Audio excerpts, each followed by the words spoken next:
Assalamualaikum warahmatullahi wabarakatuh. Berjumpa lagi dengan saya Siti Umi Fitriah, SPD MSI, guru IPA dari Kota Salatiga.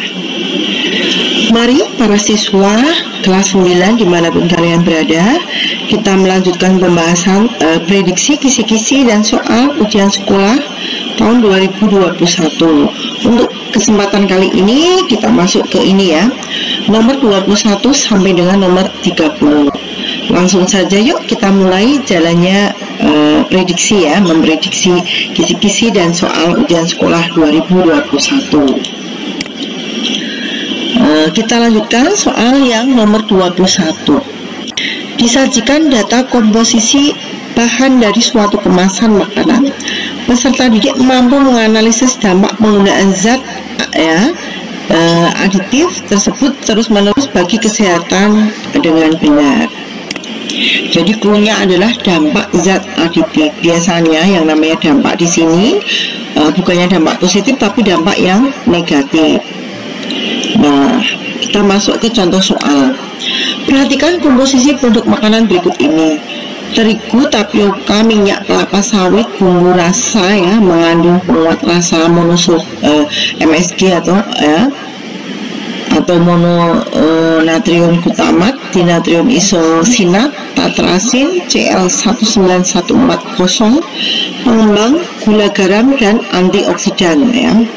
Zat pewarna buatan pada komposisi makanan tersebut adalah ini yang ada kodenya ini ya, tatrasin Cl1914. Nah, jawaban C bahasanya tapioka merupakan bahan alami, antioksidan merupakan pengawet, tatrasin Cl1914 merupakan pewarna buatan, dan dinatrium isosinat merupakan penyedap rasa. Dan efek dari ini ya, pewarna makanan yang terlalu banyak dikonsumsi yang terus-menerus bisa saja menyebabkan anak tersebut yang mengonsumsi itu bersifat hiperaktif ya. Soal nomor 22. Disajikan suatu gejala tentang seseorang yang mengalami kecanduan zat adiktif tertentu. Peserta didik mampu menjelaskan upaya menghindari penyalahgunaan pemakaian zat adiktif psikotropika pada kehidupan sosial dengan benar. Contohnya ini ya. Tadi clue-nya jelas ya, cara itu menghindarkan dari pengaruh psikotropika dan zat adiktif. Perhatikan pernyataan berikut. Ikut kegiatan Karang Taruna. Suka bergaul anak yang kurang perhatian dari orang tua. Sebagai pemain klub voli, mengikuti ajakan untuk menghisap rokok, menjadi anggota klub remaja masjid atau remas. Dari pernyataan tersebut, kegiatan positif yang dapat menghindarkan seseorang anak dari mengonsumsi narkoba adalah ya pasti kegiatan yang positif ya, kita cari. Ikut kegiatan Karang Taruna jelas ya. Suka bergaul dengan orang yang kurang perhatian dari orang tua, ini malah akan menjerumuskan ya. Sebagai pemain klub voli, dengan beraktivitas seperti ini orang akan punya kegiatan sehingga melupakan yang negatif-negatif seperti menghisap rokok dan narkoba yang lainnya. Mengikuti ajakan ini jelas salah. Dan 5 adalah menjadi remaja masjid. Berarti jawabannya adalah 1, 3, dan 5, yaitu C.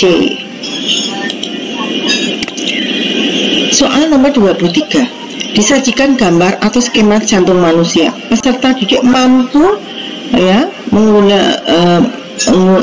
mampu mengurutkan dengan benar aliran peredaran darah menuju jantung. Nah, clue-nya adalah aliran peredaran darah atau skema peredaran darah, baik besar maupun kecil. Nah, skema peredaran darah itu seperti ini ya.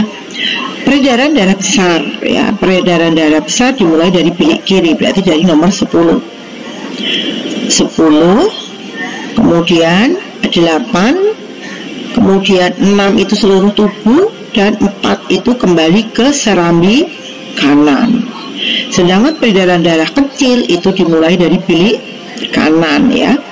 Bilik kanan kan nomor 5, kemudian 2 ya, kecil itu menuju paru-paru. Nomor 1 ini adalah paru-paru, sehingga 1 dan 7 ya. Cara mengingatnya mudah. Kalau peredaran darah besar itu yang diedarkan oksigen, dia akan beredar ke seluruh tubuh ya. Sedangkan peredaran darah kecil itu yang diedarkan adalah CO2 atau darah kotor, sehingga akan dihembuskan ke paru-paru, sehingga dia menuju ke paru-paru atau angka 1 ya. Ini pun juga sama ya, peredaran darah besar dimulai dari bilik kiri. Ingat, pada jantung kita itu kiri bersih, kanan kotor, kebalikan dengan tangan kita ya. Jadi dimulai dari bilik kiri, kemudian menuju seluruh tubuh ya, nomor 7 ini, dan kembali ke serambi kanan. Kebalikannya yang kiri dimulai dari bilik kanan, nomor 3, kemudian ke paru itu nomor 5, dan kembali ke serambi kiri ya, seperti itu. Contoh soalnya. Nah, ini perhatikan gambar berikutnya. Ingat, di sini ada seluruh tubuh dan paru-paru ya. Urutan peredaran darah kecil yang benar. Nah, yang kecil ingat ya, yang kecil itu selalu menuju paru-paru. Berarti nomor berapa? Keluarnya adalah peredaran darah kecil itu keluar dari bilik kanan. Berarti nomor 3, kemudian nomor 5, terus 6, terus 2 ya, atau ke serambi kiri. Kebalikannya yang besar, kalau besar nomor 4, kemudian nomor 7 seluruh tubuh, kemudian masuk ke serambi kanan. Kalau besar jawabannya D, kalau peredaran darah kecil jawabannya C ya. Nah, untuk pembahasannya ini ya, peredaran darah manusia ada 2 macam. Peredaran darah besar itu yang diedarkan adalah oksigen, sehingga jantung ya, jantungnya tepatnya adalah bilik kiri karena darah bersih atau oksigen, kemudian diedarkan ke seluruh tubuh, kembali ke jantung, tepatnya ke serambi kanan. Kalau keluarnya kiri pasti masuknya kanan ya. Kemudian darah kecil jantung ya, tepatnya bilik kanan, di sini nomor 3. Kemudian ke arteri pulmonalis, itu arteri yang masuk ke paru-paru ya. Kemudian paru-paru, vena pulmonalis, dan kembali ke jantung, tepatnya ke serambi kiri ya. Singkatannya adalah JASEJA dan DAPAJA. Peredaran darah besar jantung, seluruh tubuh jantung, sedangkan peredaran darah kecil jantung, paru-paru, jantung, JAPAJA. Kita lanjutkan. Soal nomor 24. Disajikan 4 balok dengan ukuran yang berbeda dan bermassa sama diletakkan di lantai mendatar. Peserta didik mampu menganalisis balok yang memiliki tekanan paling besar ataupun juga tekanan paling kecil. Cluenya adalah mengukur volume benda yang paling besar. Dan ini contoh soal yang pertama. 4 buah balok dengan massa yang sama diletakkan pada lantai yang sama. Ini ya. Balok yang tekanannya terkecil terhadap lantai adalah, nah, jawabannya adalah D ya. Ini ternyata yang terkecil. Pembahasannya, massa balok sama sehingga berat balok sama ya. Jadi yang menentukan besarnya tekanan pada soal di atas adalah luas permukaan balok yang bersentuhan dengan luas lantai atau luas alas. Tekanan terkecil yang dialami lantai disebabkan oleh balok yang mempunyai luas alas terbesar. Ini kan luas alasnya terbesar, sehingga jawabannya adalah memang D ya. Untuk lebih jelasnya, ini ada perhitungannya mulai dari balok A itu 4 cm persegi luasnya. Balok B itu 3 cm persegi ya. Balok C itu 4 kali 2 ya, C kali D 4 kali 2 ya, sehingga luas alasnya 8 cm persegi. Sedangkan D itu 4 kali 4 sama dengan 6 cm persegi, paling luas. Berarti jawabannya adalah D. Soal yang selanjutnya hampir sama ya. Urutan balok dengan tekanan paling kecil ke paling besar. Kalau ini urutan yang paling kecil ya, jawabannya juga sama D ya, 2, 4, 3, 1 ya. Dengan ini ya, pembahasannya seperti ini. Rumus tekanan adalah F per A ya. Tekanan berbanding terbalik dengan luas penampangnya. Semakin besar luas penampangnya, maka tekanannya akan semakin kecil ya. Seperti masih berhubungan dengan soal yang di atas tadi ya. Semakin luas penampangnya, maka tekanannya semakin kecil. Ya. Urutan luas penampangnya dari besar ke kecil adalah ini ya.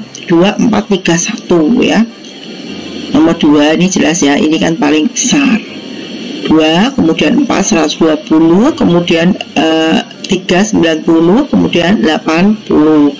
Jadi urutan luas penampang dari besar ke kecil ini 2, 4, 3, 1. Sehingga urutan tekanan pun dari kecil ke besar juga sama, 2, 4, 3, 1. Seperti itu. Lanjut.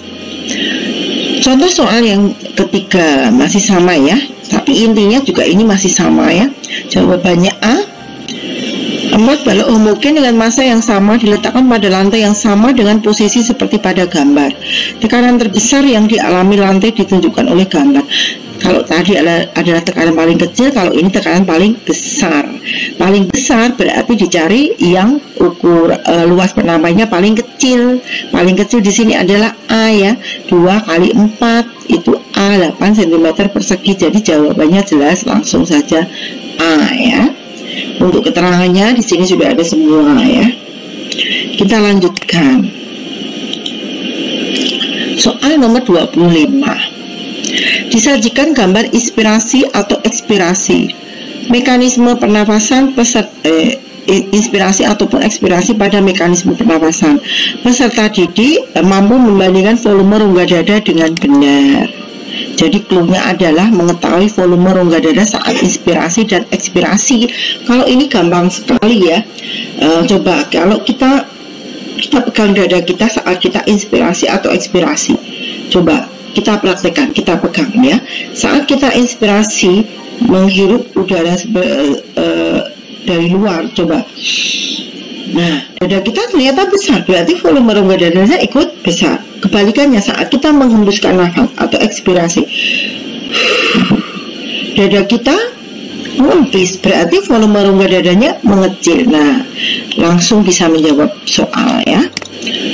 Nah, keterangannya ini, inspirasi itu ini ya, otot antar tulang rusuk itu kontraksi, sehingga apa? Tulang-tulang rusuk terangkat, volume rongga dadanya membesar. Akibatnya apa? Paru-paru mengembang dan tekanan. Ingat, volume berlawanan dengan tekanan. Kalau volumenya besar berarti tekanannya kecil, sehingga udara di luar yang memiliki tekanan lebih besar masuk ke paru-paru. Ini yang dimaksud dengan inspirasi. Ekspirasi kebalikannya, bila otot-otot antar tulang rusuk relaksasi, maka tulang-tulang rusuk tertekan sehingga rongga dada mengecil. Akibatnya paru-paru mengempis, tekanan udara membesar sehingga udara keluar. Ini penjelasannya. Langsung ke contoh soalnya ya. Ini ada dua alat untuk percobaan pernafasan.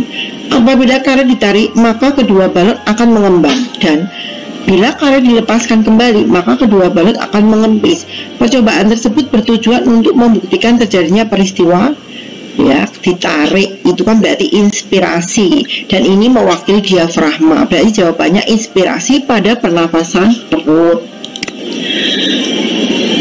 Perhatikan pernyataan berikut. Otot antar tulang rusuk berkontraksi, otot diafragma berkontraksi, tulang rusuk terangkat ke atas, volume rongga dada membesar, tekanan kecil, diafragma tertarik ke perut, udara masuk. Urutan proses yang terjadi pada inspirasi pernafasan dada adalah nih, 1. Otot antar tulang rusuk berkontraksi, kemudian 3. Tulang rusuk terangkat, kemudian 4. Volume rongga dada membesar, volume berlawanan dengan tekanan. Kalau volumenya besar, tekanannya kecil, udara masuk. Berarti jawabannya adalah 1, 3, 4, dan 6. Soal nomor 26. Disajikan gambar nefron pada manusia. Nefron itu pada ginjal ya. Peserta didik mampu menyebutkan dan menjelaskan bagian-bagian nefron, fungsi dan hasilnya ya. Cluenya adalah mengetahui bagian-bagian nefron ginjal. Nah, nefron ginjal itu seperti ini ya. Di sini keterangannya, di sini adalah kapsula Bowman, di sini ada glomerulus, di sini ada tubulus contortus proximal, lengkung Henle ya. Sebelum lengkung Henle itu tubulus contortus proximal, sedangkan setelah tubulus lengkung Henle yang berbentuk U ini adalah tubulus distal, dan ini adalah tubulus collectivus, pengumpul. Untuk keterangannya yang ini ya, glomerulus itu fungsinya untuk filtrasi, yaitu penyaringan darah. Hasilnya adalah filtrat glomerulus atau urin primer. Kemudian kapsula Bowman itu fungsinya melindungi glomerulus ya. Glomerulus itu seperti saringan. Biar saringannya tidak ambrol, biasanya dilindungi oleh penguat. Penguatnya adalah kapsula Bowman. Kemudian tubulus contortus proximal fungsinya adalah proses reabsorpsi. Jadi proses di sini proses yang pertama filtrasi, di sini reabsorpsi, penyerapan kembali zat-zat yang masih berguna untuk tubuh. Zat yang dihasilkan adalah urin sekunder, urin primer, urin sekunder. Sedangkan tubulus contortus distal ya di sini ya, setelah lengkung Henle ini adalah fungsinya untuk proses yang ketiga, yaitu augmentasi, penambahan atau pembuangan zat-zat sisa metabolisme ya. Kemudian yang dihasilkannya apa? Urin yang sesungguhnya ya, seperti itu. Kita masuk ke contoh soal. Bagian yang berperan dalam proses pembentukan urin primer adalah yang jelas nomor 1, yaitu glomerulus. Yang dihasilkan adalah filtrat glomerulus atau urin primer. Nah, jawabannya berarti A ya. 3 ini lengkung Henle, 4 ini tubulus collectivus. Perhatikan gambar di bawah ini ya. Tempat untuk menampung urin sebelum dikeluarkan dari tubuh ditunjukkan oleh nomor. Nah, penampung urin itu adalah kandung kemih. Kandung kemih adalah nomor 3 atau C. Soal nomor 27. Disajikan deskripsi tentang 2 balok mengapung di atas permukaan air laut yang membentuk gelombang tertentu. Peserta didik mampu menghitung cepat rambat gelombang ya. Jadi ini cluenya adalah menghitung cepat rambat gelombang. Gelombang di sini untuk di sini sudah dijelaskan kan air laut. Air laut itu gelombangnya adalah gelombang transversal. Nah, sebelum kita masuk ke contoh soal, kita harus tahu dulu yang dimaksud satu gelombang itu apa, yaitu satu gunung, satu lembah. Itu disebut satu gelombang. Satu gunung atau satu bukit dan ada dasar gelombang. Ini ya. Ini berarti setengah gelombang dan dasar gelombang juga setengah gelombang. Satu bukit setengah gelombang, satu dasar itu juga setengah gelombang. Sehingga kalau di satu bukit, satu dasar itu disebut satu gelombang ya. Soal yang pertama, gelombang di atas maksudnya ini ya, memperlihatkan suatu gelombang yang berjalan ke kanan sepanjang suatu medium elastis. Berapa cepat rambat gelombang di dalam medium jika frekuensinya 0,4 Hz? Diketahui berarti F-nya 0,4 Hz. Panjang gelombangnya itu 0,5 meter. Yang ditanyakan adalah V. Langsung V sama dengan lambda kali F. 0,5 kali 0,4 ketemu 0,2. Berarti jawabannya adalah A. Soal selanjutnya, cepat rambat gelombang di atas ya. Nah, di sini jaraknya 12 meter. Tapi yang dimaksud panjang gelombangnya adalah satu gunung, satu lembah ya. Sampai di sini berarti ya. Berarti diketahui jumlah gelombangnya kan 1,5 ya. 1,5 gelombang. Waktunya adalah P-nya adalah 3 sekon ya ini. Panjang gelombangnya adalah 8 meter ya. Kalau di sini 12, di sini kan berarti 8 ya. Sehingga panjang gelombang 8 cm. Ditanyakan V langsung. F sama dengan N per T. F sama dengan 1,5 dibagi 3 sama dengan 0,5 Hz. V sama dengan panjang gelombang kali F 8 meter kali 0,5 Hz. V sama dengan 4,0 meter per sekon, atau jawabannya adalah B. Nomor 28. Disajikan deskripsi tentang kapal yang memancarkan bunyi ke dasar laut. Peserta didik mampu menghitung kedalaman air laut dengan benar ya. Nih, cara menghitung itu kita memanfaatkan gelombang bunyi ya. Pengamat mengukur waktu yang dibutuhkan oleh bunyi sejak pertama kali dikeluarkan oleh echo sounder hingga bunyi echo tertangkap oleh hidrofon ya. Sehingga untuk menentukan kedalaman laut, pengamat dapat melakukan perhitungan dengan menggunakan perumusan ya ini ya, V kali T dibagi 2. Kenapa dibagi 2? Karena ada yang ini akan dipantulkan kembali ke permukaannya, solar akan menuju ke bawah, akan dipantulkan lagi ke permukaan, sehingga dibagi 2. Soal yang pertama, kedalaman laut akan diukur dengan teknik pantulan gelombang suara atau sistem sonar. Gelombang pulsa elektronik yang dipantulkan dari kapal diterima kembali oleh penerima di kapal 4 detik kemudian. Cepat rambat bunyi di dalam air laut adalah 1400 meter per sekon. Kedalaman laut tersebut adalah pembahasan. Diketahui T-nya kan 4 sekon atau 4 detik. V-nya kan 1400 meter per sekon ini ya. Ditanyakan S atau kedalaman, jawab S sama dengan V kali T dibagi 2 atau setengah V kali T, langsung saja. Setengah 1400 kali 4 ya, sama dengan ini 2800 meter. Berarti jawabannya adalah C. Soal nomor 2, kapal pencari harta karun memancarkan bunyi ke dasar laut. Jika cepat rambat bunyi gelombang di air laut ada 1400 meter per sekon, dan setelah 2 sekon kemudian terdengar suara pantuk, terdengar bunyi pantuk, berapakah kedalaman dasar laut? Langsung diketahui V-nya kan 1400 meter per sekon. T-nya adalah 2 sekon. Ditanya S sama dengan V kali T dibagi 2. 1400 kali 2 dibagi 2, 1400. Jadi jawabannya adalah A. Ya, begitu cara menghitungnya ya. Langsung kita lanjutkan. Kita masuk ke soal nomor 29 ya. Disajikan data tentang sifat bayangan. Peserta didik mampu menunjukkan sifat-sifat bayangan pada cermin datar. Cluenya adalah sifat bayangan pada cermin datar. Sifat bayangan pada cermin datar itu seperti ini. Bayangan yang terbentuk tegak. Jarak benda sama dengan jarak bayangan. Bayangan bersifat semu atau maya. Tinggi benda sama dengan tinggi bayangan. Bayangan yang terbentuk sama besar. Posisi bayangan berlawanan dengan posisi benda ya. Kita kan tiap hari mengaca ya. Nah, dari situ sebenarnya kita sudah tahu bayangan yang terbentuk cermin datar itu seperti apa ya. Soal yang pertama, bayangan yang ditempuh oleh cermin datar selalu bersifat, nah kita cari ya, maya, jelas tidak nyata, semu ya, tegak dan sama besar. Berarti jawabannya adalah B. Soal nomor 30. Disajikan gambar tentang sebuah benda yang berada di depan cermin cekung. Peserta didik mampu mengidentifikasi sifat bayangan yang terjadi terhadap bayangan semula, sehingga ini ya bisa digeser ke arah tertentu dengan benar. Cluenya adalah sifat-sifat bayangan pada cermin cekung. Nah, kita bahas.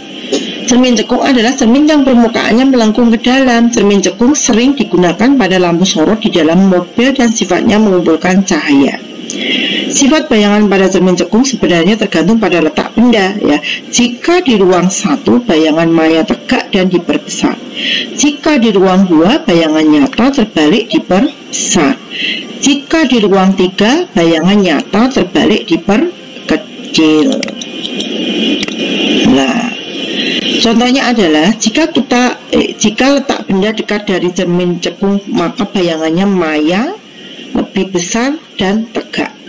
Jika letak benda jauh dari cermin cekung, maka bayangannya nyata dan terbalik. Nah, dari sini saja kita nanti sudah bisa menjawab soal ya. Bayangan nyata adalah bayangan yang terjadi di luar cermin, tetapi dapat dibentuk oleh layar. Nah, sementara pembahasan untuk soal nomor ini ya 21 sampai dengan 30 saya cukupkan di sekian dulu ya. Mohon maaf jika banyak salah-salah kata. Kami hanya bisa mohon maaf sebesar-besarnya. Terima kasih atas perhatian. Sukses semua buat kalian siswa kelas 9 SMP ya. Tetaplah semangat biarpun corona sampai sekarang belum selesai. Saya akhiri. Assalamualaikum warahmatullahi wabarakatuh.